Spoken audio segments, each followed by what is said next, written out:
Alright mga master, so welcome back ulit sa ating YouTube channel. So mabilis ang update na lang tayo para sa ating project.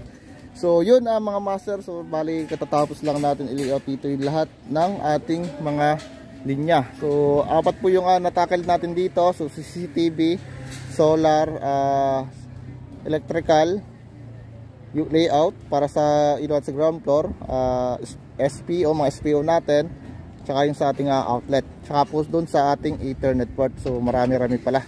Okay, so pakita ko na lang sa inyo guys yung mga pinagagawa natin. So ito na guys yung ating ginawa lahat. Alright, so sa second floor natin mga master, isa meron tayong panel. So baka mamaya magtaka kayo ba't ang daming tubo rito. So bukod po yung ating circuit breaker sa taas at saka sa ating sa baba. So meron po tayo sa baba na pinakang MDP or yung ating main distribution na panel sa baba. So ito na po siya. Ayan.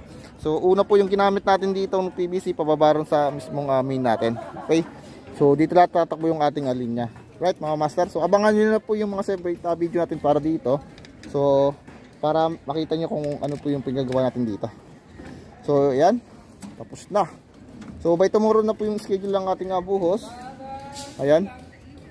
So marami-rami yung kakainin natin ditong semento. Por ilan yung sementong kakainin natin dito? Mga ilang estimate natin?